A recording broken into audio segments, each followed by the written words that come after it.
General Yoweri Kaguta Museveni akakasiza eggwanga olwaleero ng'akuza olunaku lwe olw'okuwamba n'okutirugunya bannayuganda nti ekizibu ky'alina mu eggwanga Uganda kiri kimu kya Kyagulanyi Ssentamu Robert Bobi Wine amufuukidde ekyambika amufuukidde akayinja mu ngatto. General Museveni agamba nti Kyagulanyi afubye okuswaza erinnya lya Museveni internationally era n'abaali bakwano ba Museveni bamukyawa olwa Kyagulanyi byagenda akola ng'amulabisa ng'awaayiriza mbu e Uganda waliyo okutulugunya abantu, waliyo okutta abantu, waliyo okubba obululu, waliyo ettemu nga tebiriiyo. Mbu Kyagulanyi ayonoonye nnyo erinnya lya Museveni mu nsi zonna n'olwekyo kye kizibu ky'alina, ate nga waliwo abazungu abateeka ensimbi mu Kyagulanyi abamuwagawaga okukola byonna by'akola, naye alayidde mbu okukomba ku paasi ajja kufa ne Kyagulanyi, ajja kukola buli ky'asobola okukola wansi w'enjuba wano okulaba nga Kyagulanyi tafuuka pulezidenti wa ggwanga Uganda kumusubya kagaati ye General Kaguta Museveni kabadde awuutako. Kale bino abyogeredde ejjinja neeyo ng'akuza olunaku lwe olw'okuwamba tukite olunaku lwa kuwamba ggwanga lyaffe n'ayiteeka mu nkwawa ze wabula badde alukuza era gyayogeredde ebyo n'agamba bamanyi abazungu abali mu kupika President Kyagulanyi Ssentamu Robert Bobi Wine mbu naye ne banaakola batya tebajja kuwangula buyinza bwa ggwanga, mbu waakiri ajja kukola ekikyasinzeyo okuba ekibi mu nsi yonna naye nga Kyagulanyi takutudde ku eyo entebe. Abyogeredde nno Busoga Jjinja kamukuwe omwewulirireko General Kaguta Museveni.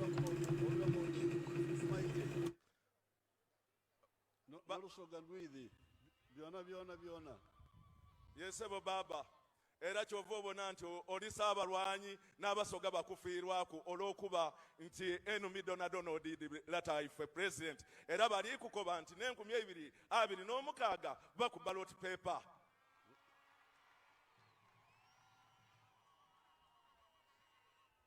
Therefore, today, I just want to emphasize mass issues.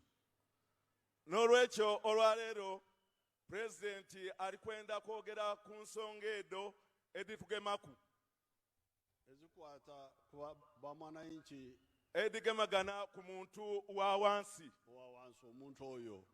omuntu oyo owa wansi ate niwe oli wano mu Busoga mwene ate oli kuwuliriza Pulezidenti muntu wa wansi. Now when we were coming, we stopped after Nyenga. We stopped there with Mama. President wabaire ali kwida bemereire ku ngoma zo bitaku enyenga bemereire kwawo. And the wananchi came. Yabayo abantu abaidye eri omukulembeze oweiwanga. And there were many children among the group who gathered there. Wabairewo n'abaana abato ababaire mu gurupu ababaire bakungaine abaidye okubona ku mukulembeze ow'eggwanga. Now, those wananchi are free inspectors of government programs. Nti abantu abo ababulido baidembe okuba nga balondola programs eda gavumenti. Basobola kulondora entegeka za gavumenti awatali kubasasula. Basobola okulondola enteekateeka ya gavumenti nga tebabasaswire. Like that group there, which gathered around us. Nga group eyo ebairawo oba eidye eri omukulembeze. I asked them, these children, are they going to school? President ababuuziza nti abaana bano bajja ku masomero era basoma. They said some, but many are not going to school. Abantu bakobye nti abandi bajja ku isomero basoma aye abasinga bungi tibasoma. I said, why? President yabuuza nti lwaki. They said because they were sent out of school because of the school fees. Bakobye President nti abaana bano tibasoma olw'okuba abaana bano babagoba ku masomero nga babenda ku sente ed'okusasula betwidi nga school fees. You remember in 1996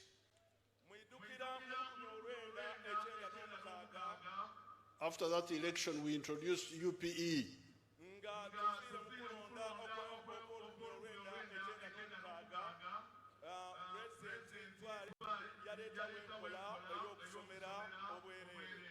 And we said the money you have been asking for the children to pay, the central government will send it. Don't charge money anymore. President Museveni yatawe enkola yakoba nti esente tegemubaire musaba abazaire abaana okusasula nga school fees timukasasula gavumenti eyowagati ejja kuba ng'esobola okusasula sente edo ng'edireeta mu masomero era ekikola tukubeko mu ngalo lwekyo. And we have been sending that money. These people can give you their money. We have been sending to these districts. President alikoba nti gavumenti ebaire ewereze sente edo ku ma districts era ku district edimala nidija mu masomero. But the head teachers and the PTA don't respect that. They take the money but also charge the children. Aye abakulira amasomero n'obukiiko obw'abazaire ekyo tibakiwa kitibwa oba tibakiteeka mu nkola baja mu maiso basaba abazaire sente ate nga gavumenti yona erireeta sente. And that's how the children are expelled from school.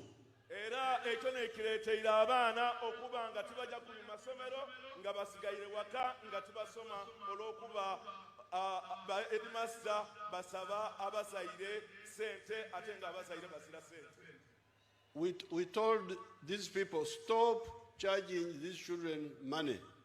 Owekitiibwa President aliko yakoba abantu bano headmaster n'abakulira amasomero nti mulekere okutooza abantu esente olw'okuba tuleeta ki tubawa sente lwaki kali mutooza omuntu owabulidde eki sente aye tebakiwulira oba lw'empitu. And if the capitation grant we are sending is not enough, tell us, we send more money so that instead of chasing the children out of school. Owekitiibwa President alikoba ati yabakoba nti weeba ensonga nga mulikoba muti sente ediweebwa oba edireetebwa mu masomero ni mu madistrict diba ntono mukyogere gavumenti esobole okwongera mu ki sente aye nga tibatwere ku muntu wa buliido na mwana amugoba nti bamutwole ku school fees ekyo tubikumbire mu ngalo bananga abasoga. Now these children of the poor people, if their parents cannot manage, it is the state of Uganda which becomes their parent to look after them. Ati ano era alikoba ate olw'ensonga eyo bana baana bano ababantu abatasobola kusasula sente kitegeeza ki nti gavumenti niyo erina okuyingirawo okuboneka nti eyambaku oba esasula ekyo omuzaire kyeyandisasulire. Uganda yefuuka omuzaire w'omwana w'omunaku. Uganda ate ekulemberwa President Museveni nefuuka omuzaire ow'omwana ow'omunaku. So abanaku President Museveni akobye nti Uganda neina ofuuka ate ekulemberwa ye Saabalwanyi. So in the coming financial year, n'olwekyo mu mwaka ogw'ebyesente oguli kwida of 2024, 2025, or 2020, one of those years. Omwaka ogw'ebyesente gwe tuyinza okuba ogw'enkumi 2024, 2025. Or the one after that. Oba negiririra. We are going to start a new campaign on this issue. President akobye ajja atandika campaign empyaka olw'ebyo ate mu mwidi ye kasita atandika oba yalina abantu 27 yawangula olutalo n'ekiki ekikyomulema mumukubire mu ngalo. Now, but I want support from all of you. Ayo wekitiibwa President alikoba ati ng'ebyo tunaabigusa tulina okigemera walala twena ng'abaana Uganda, so that we don't tolerate anybody who undermines that program. Olw'okuba nti nga twetaaga okigemera walala nga tutunigira ku muntu liiso yena oyo ali kwenda porogaramu dino obutatuukirira. Then, so this was free information from the Wananchi whom we saw at Nyenga. Gano gabaire mawulire okuva mu bantu ababaire enyenga abamitinze oba abastopinze President Museveni. Then Mama Janet asked them, said, but have you started using the PDM money? Then omukaire Janet amaze yababuuza nti aye mutandise okozesa sente dino detuwa kumiruka. They said, tuzuulira buwulizi nate tuzirabangako. That they Wananchi said they just hear about the Operation Development Model money. So Mama Janet said she's going to go back there, that particular place. Nto omukaire Janet akobye nti kyetaagisa okuyira yenyenga okuboneka nti ekintu ekyo bakinogera idagala. With the MP of the area. Ni member wa parliament owekiketeze ekyo. Then to find out what happened to the money for that parish. Okuboneka nti tutegeera kiki ekyatuuka ku sente edo omuluko ogwo. That was free intelligence from the Wananchi. Ago gabayira amawulire ag'obwereere okuva ku muntu wa bulido ekiraga nti President Museveni agira irala paka ku muntu waki. Just by stopping you on the road without a plan, they give you all the information. Ukuba President ayemereire kubwemerera kunjira nga takibaire nakyo mu birowoozo mu planide nti nja kwemerera kwawe aye wayemereire kwati yafuna amawulire ag'obwereere agagema ku bantu be. Then they told me that this road bamukobye nti ekiketezo kino, that new road from the bridge to Mukono through Buyukwe, ekyo kitegeeza okuva ku lutindo lwaife eidinda okubitira irala paka Mukono ni Buyukwe, that it was finished 2 years ago, but already potholes have started developing. Oluguudo lwaife olwo okubita omwo nti lwakabaawo okuva myaka ebiri aye essaawa eno olubitamu mutandise kuba biina. Muli kuba no President ali kulingirira ku kintu kigemera kimonyoto waki owa wansi. Baba webale ino era osigale nga omu Uganda okubala otipepa oyisa kubona obwo tuyisa okubudu. And indeed, when I was driving, I started seeing the potholes in a new road. I started seeing those potholes. I had not attended to them, but when they told me, I saw some between Nyenga and the bridge, the Nairo bridge. Ero ekitiibwa President alikoba nti abaire takitaire kulino birowoozo aye abantu bano bamaze ne bamuwa amawulire yeena agiire ng'akiringirira yabona ebiina ebiri mu luguudo oluki oluyaka okusingira irala okuva Enyenga otuukira irala ku lutindo lwaife. So I wanted General Katumba to go on that road. And what happened? We have just finished that road. Era President alikoba alagira ogeno Minister ow'entambula n'amakolero nti ataka yabeyo abone enguudo ekyo era baba kansabe ogeno era eyamala abiteko kwamba koti paka embulamu tirwona alubone. So therefore, the point I want to emphasize n'olwekyo epointi President ejatakire okuteekako eno eisira is number one, education for our children. Esooka nti n'okusoma okw'abaana baife bona mu Uganda. And in the government schools, we introduced free education. It must be implemented. Ate nga mu masomero aga gavumenti mwaidamu okusomera obwereere ekiina oteekebwa mu nkola. Those people at Nyanga started telling me about nurseries and so on. I said, "Bya nurseries sigenda kubiyingira musibisobola." Owekitiibwa President alikoba ati abantu ababaire Enyenga batandise omukoba ku masomero gano agatandikirwa ku aga nasale agatandikira mu ag'abaana abato. Aye President akobya ati ekyo nkizira kusaawa eno ndi eno mu primary na secondary n'okweyongerayo. Me, I start with the primary P1 wentandikira. President owekitiibwa government ye etandikira mu P1 this is the war I'm fighting. Era luno olutalo lwali kulwanisa ate nga nkindi Ssabalwanyi aida luwangula. Then the next one is wealth creation in the homes. Ekira n'okuboneka obukombe mu maka agaife, obukombe oba obugayiga mu maka gaife oba mu nnumba daife. This is where PDM comes in. Wano sente edida kumuluka wedidiramu. Where emyoga come in. N'emyoga dona wedingiriramu. I will come back to Busoga for a zone tour. We shall talk more about that. Bana mukube ekyo mungalo president akobera aliko abakwira mu Busoga buli musogo woli okuba mungalo o president aliko bana tili kubonanga beje muri kuba Basoga n'endulu akazira akebusoga kemube mukubeku nze kankubeko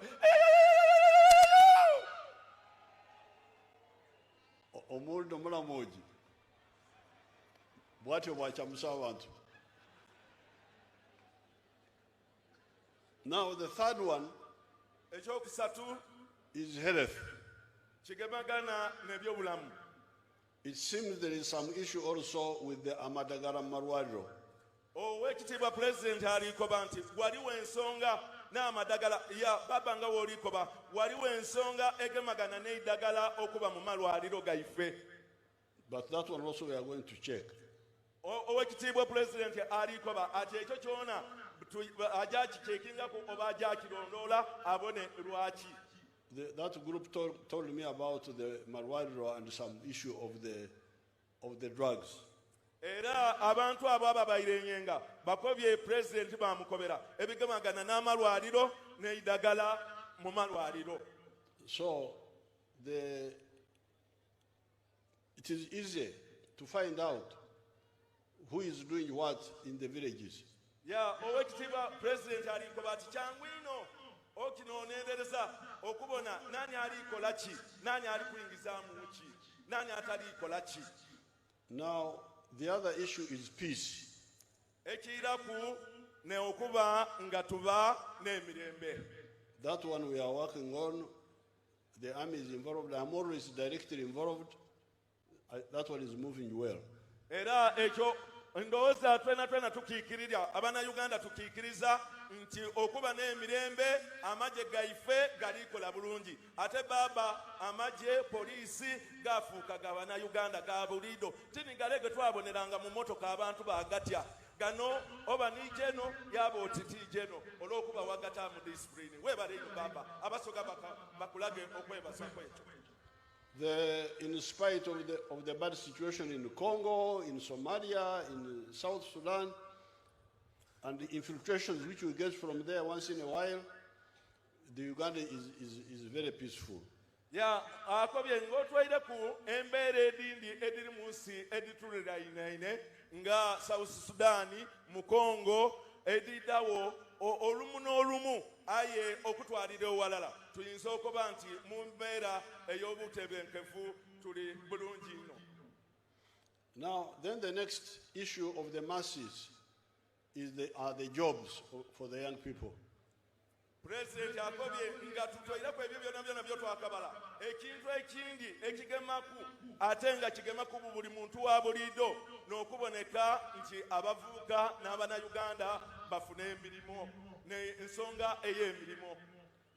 And on one of the speeches I told you that if you adopt the method of commercial agriculture on a small scale, like the model of Mr. Nyakana in Fort Portal. Owekitiibwa president alikoba nti rumu we yali alikwogera yatukoba ku ati ngoli tukoopa enima ey'okuboneka nti tokolerera kida kyonka aye olima ebyo by'otundaku ekyo oboneraku atuwayireku nga onakanya okuzwa omufotofoto eyo mu Western. Olima olunda byotundaku ate birimu ekibalo.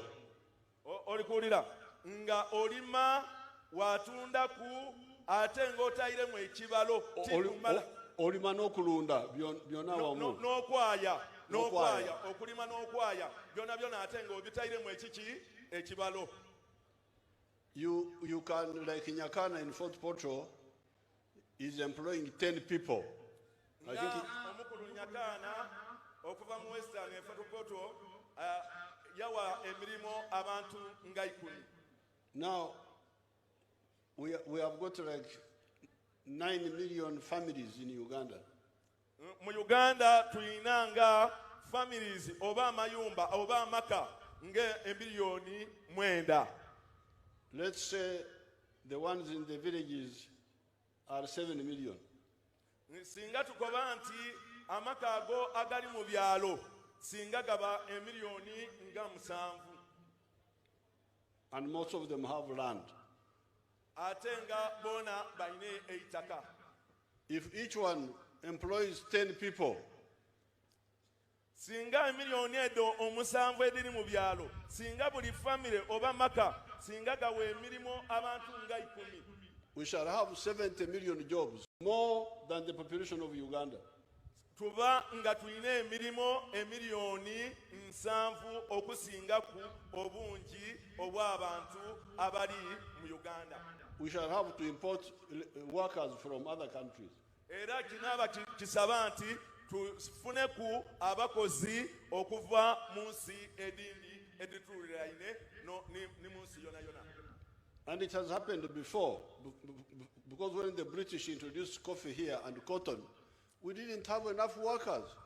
Owekitiibwa President alikoba nti kyaliwooku abakulembeze bale abaida abazungu nga bakaidanga muno we baleeta emwani titwalina bantu basobola kola abamalayo mu Uganda baali batono. Ekitegeeza kyali kwogeraku nti tikibanga wooku kisoboka okubaawo. People to work in the Bikado. We had to get people from Rwanda, from Burundi, to come and work in the sugar cane, to come and work in the coffee, in the cotton. Owekitiibwa President alikoba ati abantu twafunanga abantu kuva mu Rwanda, kuva mu Burundi okuyida okola mu masamba gaife ag'ebikaado n'amasamba gaife agapamba n'ag'emwani. Now, those are the 5 points which can concern most the Wananchi.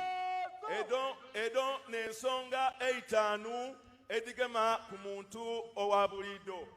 Free education, okuba nga abantu abaana basomerera bwereere, wealth creation in the homes with the kibaro, obukombe mu maka ate ng'otairemu ekibalo, health, stopping the stealing of drugs in hospitals, ekigamagana n'obulamu nga abasawu oba abantu abakola mu malwaliro balekera okuyiba eddagala lyaife mu malwaliro.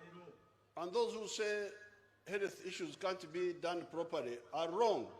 N'ababakoba ati ebyobulamu tibisobola kolebwa bulungi bona baba bakyamu. Because immunization is moving very well.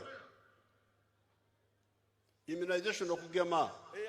Olw'okuba nti okugema ate baba ninze nkulira immunization forum mu parliament ya Uganda. So ogema kokuli kujja mu maiso bulungi.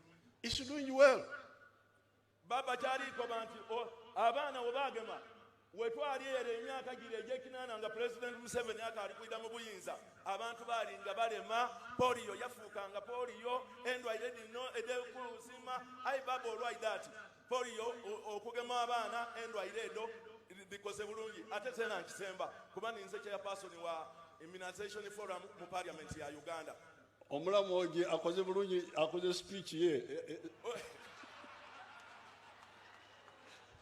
Baba Ansonia. Ebyokutafuta aviireku n'ayogera ebibye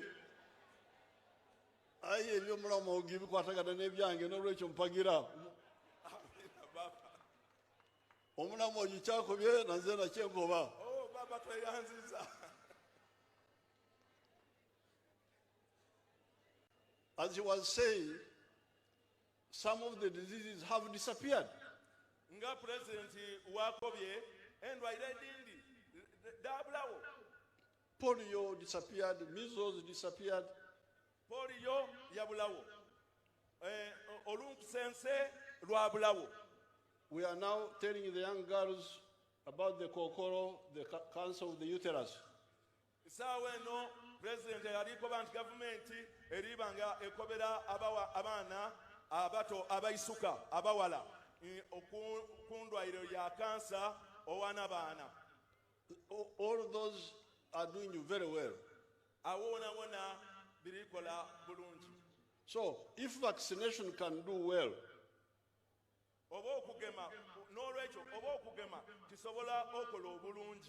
why can't treatment do well?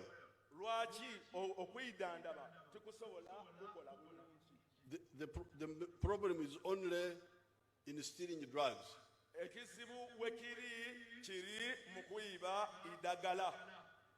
I think vaccines are very difficult to steal.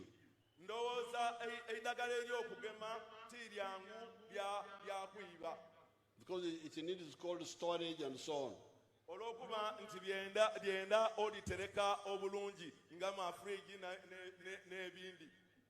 So therefore, we shall have to get a solution for the the treatment side, the curative side of health care.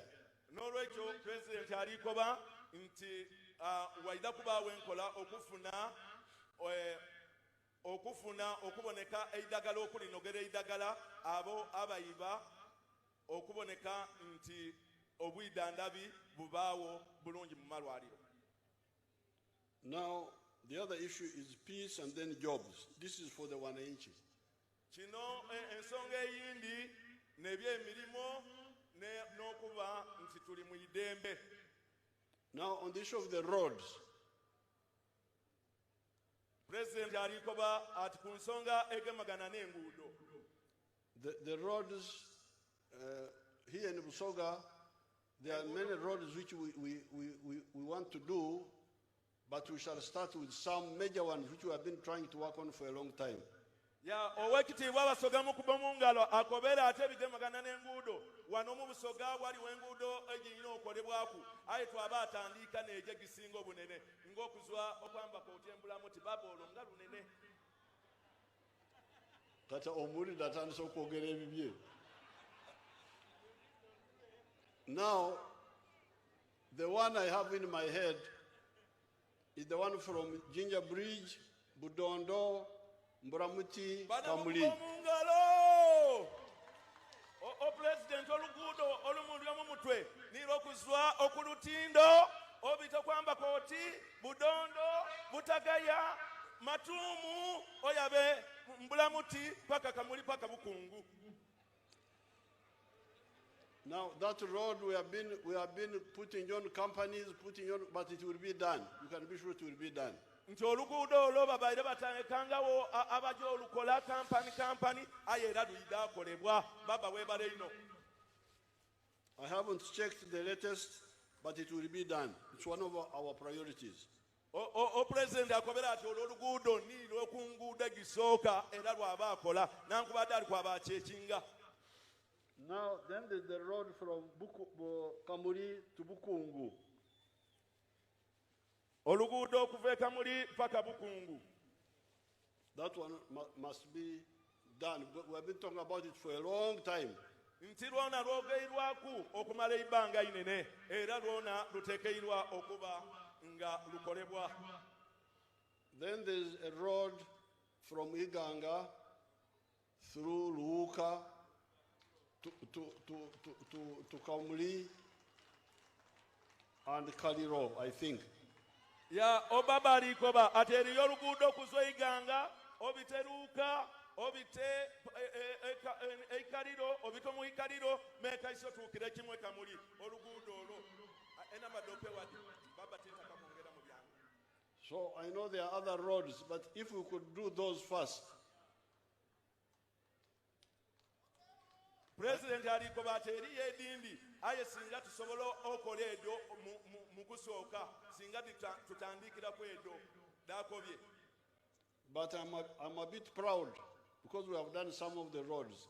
aye president musanufino olwokuba eri enguudo edikoleibwa. One of my main roads was the one from Musita through Mayuge to Namayingo to Busia. That road, I'm glad we did it. Muri kuulira o president akobera ati okunguudo egimu ejakoleberwe niira okuzomesita okwabe Mayuge paka Namayingo. Therefore, those who say Museveni Mubeyi, now they're Baswairao. Nabo abakoba ati president Mubeyi oba alimba baswaire president ngakose mu Uganda oyinza okutambula ku nguudo dona wava point edinda ng'oli ku kolansi waire edinda ng'oli ku kolansi baba ekyonongeire mu kyange tokyogeire aye nina obakobera. Then the road from Iganga to Sembatia to Mbare, that was a new road done by us.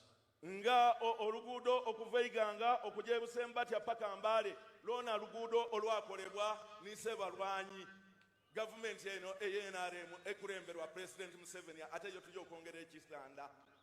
Then reconstructing this Kamuli Jinja, I think we have done it once or twice. Nga okuyiramu okuyidabiriza oluguudo lwaife okuva Eidinda otuukira irala Kamuli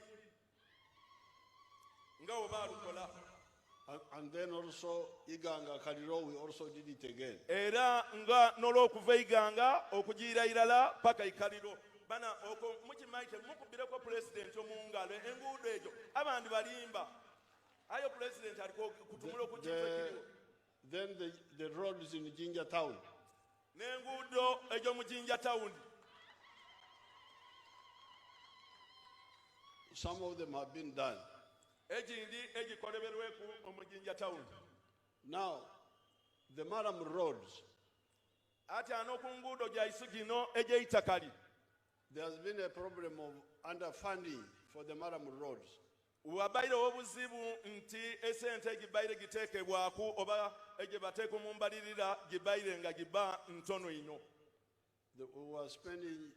sending 300 million, I think, per district. Buli district babaire bagiwanga emiliyoni bisatu. But we have added 1 billion, so it should be 1.something billion. Saweno bayongerayo obukaire oba akawumbi akesente kaja mu district wogaita ku nidide de babaire bafuna kaba kawumbi n'obusente obugwirwako obundi. So that should be able to handle the Maram roads. Nti ekyo kitegeeza ki nti akawumbi n'esente edigwirwaku kiboneka kisobolese amadistricti okola ku nguudo edo edeitaka. And then the railway, we have repaired the old railway, but we are going to build a new one. Ya ngati anekigemekana okugaali ejomuuka nti gyona giri kwirirabirizibwa era ejo egisokerwaku ejo tubona nti nijo jenani nijo gyabosookerwako ate era nga baligiridabiriza. We have been talking with the Chinese and other groups, but I am also thinking of using the UPDF to build it, because the UPDF are able to do anything you want us to do. O president yakobera ati ababaira gezaako kutumula n'Abachina ayabona amaje gano engeri gye galikolamu emirimu kusa ndowooza gasobola okola kusa okulweirwe ate galina empisa. You see what they have done with Nambole? Mubona Nambole nti maje n'agaidabiriza. Recently they did the new terminal. Bakola ku airport oba Entebbe bayigulawo omukutu ogundi enoni wedigwa. Nawulira nti bano Abannayuganda batamanyi ebirungi bwe bagendayo wano walunga Dubai muri kuwulira president wasekere ati aba batatera kwabayo babayo balowooza nga ati bali mu Dubai ate nga bali mu Uganda owa president Museveni zena kanseka muweno sekemu boti bamanyi nti Africa esobola okukola ebirungi buli kyebalaba bakigaraganya nekyabagwira. Kyova nti tibamayite nti nomu wa Africa tusobola okukola okusa kyova abantu batera okugwirana n'ebyabantu abazwenza ebyabazungu nga balowooza nti n'ebyo bisoboka twena tusobola. So therefore we can do whatever we want to do, but the big problem we have now is corruption. Ya owekitiibwa pulezidenti akobere nti n'olwekyo tusobola okola ekisoboka okolebwa aye ekizibu ekiriwo ekinene ino niye enguzi. Recently, there was an audit by Auditor General which showed that there were many ghost workers being paid. Waliwo ekitongole ekiboneka nti nikyo ekirondoola emirimu n'ensansanya ya gavumenti kyabira okuzuula nti abakozi ab'empewo oba emizimu egy'abakozi giri mu mingi ino aye nga babasasula esente nigyaba Abakozi ab'emizimu oba ab'emizimu. ab'emizimu abo bali kulya sente kamaara. Now, That the ghost workers are taking a lot of money. I saw that the Committee of Parliament is going to, I don't know what, no. Committee of Parliament, once you are a thief, you are a criminal, CID will move in and deal with them. Ate obukiiko bwa parliament bwabaire bukoba nti bwakola ayo president nakoba ati oba omwibi oleke abagemaganya amateeka epoliisi naki bakingiremu baboneke nti iwe omulyake bakukolaku. If the Auditor General has shown that, then the next stage should be CID, not political, because political would have been bypassed by that time. Kidi ekitongole kiba kitulagira ekyo kitegeeza nti ekiyiririra tweba twetaagisya CID oba bambega aba gavumenti oba aba poliisi ogemaganya ekintu ekyo so tibaba obufuzi kuba byoba obufuzi balina engeri gye bagemamu ebyabwe. Now, what these young people were saying, Simba and the other one, about the opposition, this one we know, we in the security system. Ya o president alikoba ati ababaira ano Simbwa n'omuganda we ebya batumuyireku ebigamagana n'aba bavuganya o president Museveni o president abimaite. And at the right time, we are going to expose these bogus groups, what they call opposition. Era ekiseera ekirituuka abantu bano balizwayo ne babambula babalagayo mu bulambalamba oyo manyanganyanga waabwe gye bakola yena yena. They go talk with the Europeans to see how to force Uganda to be a puppet of foreign interests. Nti bajja munsi ey'okuluya bayogera ebintu byona byona bye boogera nga benda okufuula Uganda okuba nga tunonereza bunonereze oba tuli kapeti oba bakozi babala abazungu nga bali kwogera ebyo byona byona oti Saabalwanyi azirawo asobola agemereire ensi dino emyaka gino gyona gyona. Omunyankole says Omunyankole akoba eri olugero olw'ekinyankole kibwa nkurata okugoberera omuntu ng'embwa bwegoberera mukama waayo kibwa nkurata. Mbwe Munyankole akoba ati eriyombwa abanga nonererya omukama waayo. They do that in other countries. They have been doing it in other African countries. Babaire bakikola munsi edindi eda Africa nga bade benda ifa atube bagoberezi bugoloberezi kuba nonereza bunonereze. And also some of the other third world countries. Nensi edindi edikali okulankulana obulungi. But they don't know how strong the NRM is. Aye tibaidi nti NRM tibaidi mani ga NRM gali oti ganfunza nto. Like, you know, some people announced we are not going to give new money, new loans to Uganda. We are moving forward. Nga abandi wabakoba nti Uganda tibajatuwa sente kodi tibajatuwa buyambi ayera na ile tibalituwa Uganda ekali were atukatambula. Uganda will grow at even a faster rate than before.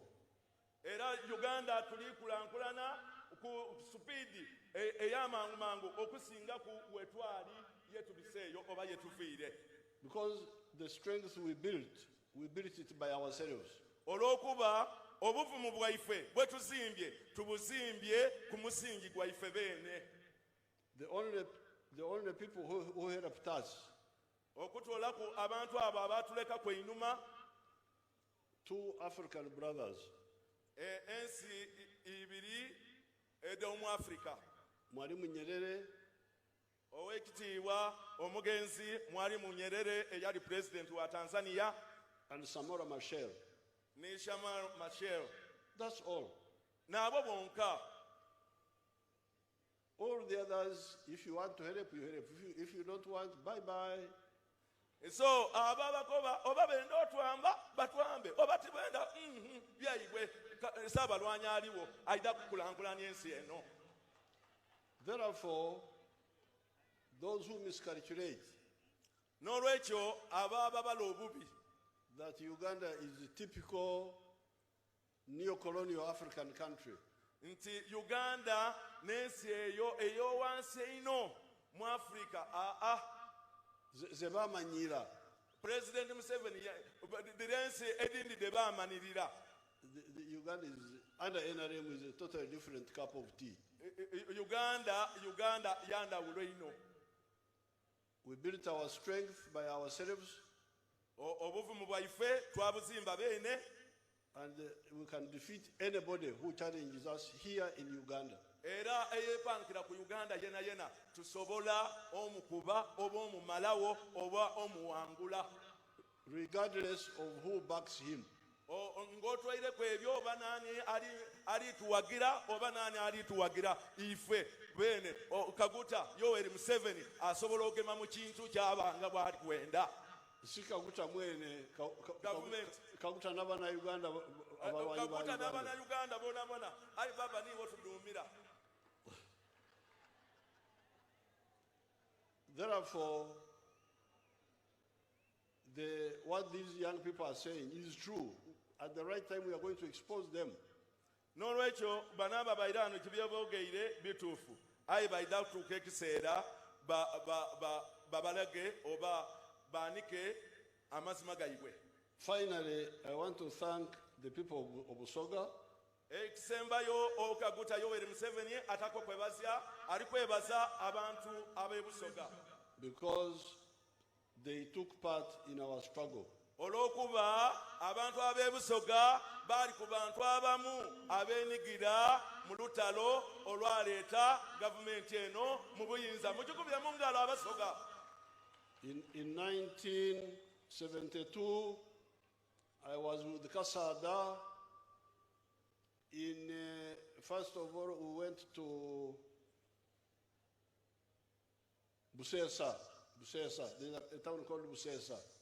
Bana okatonda yatuwairo President Museveni ali kuyijukira bya 1900 ali kuyidukira ebyaliwo 1972 nga ninze nkalizaalibwa. Yayidukira ni Kasada woba atambula naye okujja ebuseesa baba katonda yakutuwakirabo. So I went with Kasada, we passed Busesa, we turned to the left and went inside there. Baja ni Kasada batuuka ebuseesa bayira ku mukono omugoda baja munda eyo. And we had a group there. Waliwo group eyaliyo. Then we had a group in Kityerera Forest. Waliwo group eyindi ng'eri mu Kityerera mu kibira eky'Ekityerera. The one with Nkoko and Ntare. The ones who were shot in public here in Jinja. Eyo yaliyo Ntare ni Nkoko n'abaali eyo ebuna. Then we had Mbigiti, who was driving a tipper for us. Yaliyo omukulu yeba yetanga Mbigiti yali avuga tipa nga n'avuga tipa ku lwa Saabalwanyi. Then in Jinja town here, on the corner, I always pass there and see the photographer Rubanga had a shop here on the right hand. Nti mwidinda wano mwali mu Lubanga yali akuba bifaanani era buli lwabitawo aidukira ekyo yena yali awe mwidinda town. So then in the second round we had people like Museveni Jinja. Munankani eyayiraku yali nirata ifo omugenzi keke kive idinda. And they have been supporting you all the time. ate eyali nga awa obuwagizi oba sapoti wona ekiseera kyona. And after the victory, you have been supporting the NRM. Era no olutalo n'olwawa era omugenzi ekiveidinda n'abasoka mubayire era nga muwagira NRM. So therefore, I'm very happy that we are celebrating now. N'olwekyo President musanufu ino olw'okuba nti tuliddaguza olunaku luno saawa eno. What you need is to listen carefully to the message of the NRM. Kyemwetaagisa abasoga okuba nakyo n'okuba nga muwuliriza endowooza n'ebyo NRM byebakoba era byebawa. Muwuliriza bulungi. Muwulirise bulungi. The English say, many tongues spoil the broth. Nti mu Luzungu eri akagera akakoba nti enumi edindi enumi eningi direetera okwonoona enkulankulana. In Runyankore they say, and minyingi itukuruza obushera, which means that too many tongues make the porridge spoiled. Nti mu Lunyankole lwona luliyo olugero olukoba nti enumi eningi direetera okwonoona obusera. When I came here in 2018, I again told you what I think you should do. Nti owekitiibwa President bwe yayida mu 2018 yabakoba kiki kyomuteekeirwa okola. The ones with the small homestead.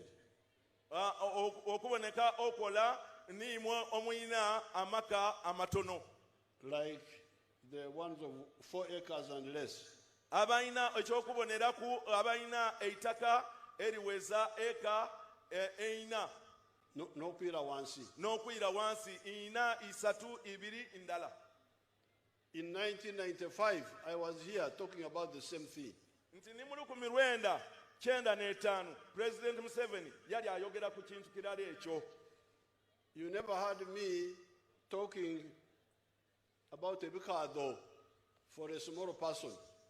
President aliko bati ayo yali ayogera timwamuwulira ku ng'ayogera ku bikado ku muntu oyo ayina eitaka itono. Because to recommend a bikado to somebody with 4 acres or less is to condemn him to poverty. Nti olw'okuba lwaki tawagira bantu balina eitaka itono kulima bikado w'okoba omuntu ow'eitaka itono alimu ebikado oba ng'oli musindika mu bwavu. Ebikado, duma, pamba, those are not crops for smallholders. Nga President wakobya ebikado, duma, pamba nti ebyo tibirime bya muntu aina itaka itono. We need those products, we need those crops, the country needs them, but they should be done by people with medium or large scale pieces of land. Owekitiibwa President akobya ati twenda abantu abalima ebikado n'ipamba n'ebyo aye ebyo byandirimiirwa bantu abalina amataka amanene oba agali awo wagati amanene oba wagati ekitegeeza kuva ku eka ina kujja mu maiso. For the small pieces of land, we recommended number 1, coffee, if the coffee can grow. Imwe mwina eitaka itono eka ngeina n'okuyika wansi. President akoba nti yabakoba nti abawa amagezi nti mulime emwani. If they can grow there. Singa emwani disobola okuba nga dirimibwa mu kitundu ekyo ky'ovaamu. Then fruits. Then ebibala. Then small scale dairy. No kulima okwaya okutontono. Okulima omuddo. No kulima oinankani eisubi eryokuliisa ebyayo obente. For zero grazing. Nga ente mudayira okuluya. Then food crops. No kuboneka nga tuba n'emmere. Then emanju, in the backyard, you put pigs if you are not a Muslim. Ate emandu oteekayo baba ebyo biseisa byange ebibidi bw'obanga toli musiraamu emandu ng'omaze okulimere emandu yotayo ebiki ebibidi. Then chicken for eggs. N'enkoko okwaya enkoko osobola okufuna amagi. Then finally fish farming. Ekisembayo okuba nga osobola okulunda ebyenanda. This everybody, you are misusing the everybody. Bino ebibali obirima tuli bikozeseza bubi. Because you are putting rice in the center of the swamp. Olwokuba tuteekamu omutyere mu bibali omwo wagati ow'ebibali twataawo omutyere. There is an experiment which I did in Paris in a place called Limoto. Eriyo pulezidenti ekyobonerako oba ekyokugezesaako kye yakola mu Parisa mu kyalo ekyo kyo muwuliire. I made fish ponds at the edge of the Chibari, not in the center. Kuba yakola wobalundira ebyenanda ku nkomerero ey'ekibali so ti mu center oba wagati wa kibali. And my people there started earning 7 times more from the fish than they were earning from the swamp, the rice in the swamp. Era we yakobera abantu abeeyo batandika ofuna esente emirundi nga 7 okusinga ku kiki kye baafunanga inuma nga balimu omutyere aye nga kuluno bali kwaya byenanda. So you can have fish farming which is also friendly with the environment. N'olwekyo tusobola okuba nga twaya ebyenanda ate nga mumukidi nti okwaya ebyenanda byona mikwano oba bireeta bigemerera environment okuba nga ebaawo. Baba bano basomere newenjira mu environment ninkikoba nti environment bamaite UPA wamuleetere ate basomereira. Then the everybody will come back and have water. N'olwekyo ebibali bidda kuyirawo bisobola okuba nga biba n'amaadi. And the water now we can pump it to the dry land for irrigation. Mu bibali bino we munayira amaadi kitegeeza nti tusobola okupampinga oba okuba amaadi ago gava mu bibali gajja ku bukalu tusobole okufukirira ebirime byaife. How can you say we are going for irrigation when you are drying all the bibali? Where will you get the water from? Owekitiibwa President alikoba ate oyinza otya okukoba nti tujja kufukirira ebirime byaife aye ng'ate ebibali tuli bikasa. So the seventh activity which is a high value is fish farming. N'olwekyo ekintu ekyokola ekyomusanvu ekiriku omuwendo era kyoyinza ofunamu n'okuboneka nti oyaya ebyenanda. Sikoberanga ko omunaku nti lima duuma lima ebikaado lima pamba. President Museveni alikoba nti takobanga kubanaku nti mulime ebikaado oba pamba. Ebikaado pamba, this one duuma. Even nente zaife ensoga oba enyankole ebyo byonna byetaaga ettaka eddene. Nti noediba ente daife, the local breeds. Yes. The president is talking about the local breeds. The Kisoga cows. They need big land. They need big detagisa eitaka inene. So therefore I'm coming back to again talk about this and also check what's happening. Nti president ajja kuyira era tulida kwogera ku bintu ebyo. Mwebale ino Kibumba abakuume. Nti mwebale ino Katonda abakuume. Ndowooza mubiwulidde byebyo mbu abatulugunya abantu nga baagala okusuula gavumenti ya General Museveni mbu ba National Unity Platform era mbu General Museveni agenda kukola buli ekigwanidde ajjeyo n'ag'omu buto okulaba ng'alabisa naye President Kyagulanyi Ssentamu mbu ekiseera kinaaba kituuse agenda kumulabisa agenda kumuswaza mbu n'abo abamupokera omusimbi abamuwagira okusuula gavumenti ya General Museveni mbu naye yeerimba Kyagulanyi tajja kusuula gavumenti ya Museveni. Museveni yeewaana nti ye yamalayo dda tewali amugambako tewali amukoonako era Kyagulanyi Center mu Robert Bobi Wine alinde bulinzi kukwatibwa kusibwa nti abadde atulugunya bulijjo abantu n'okubawambira mu drone. Kale byebyo ffe tutujja batubikutuusaako. Omukama tunasaba bankumire mweraba.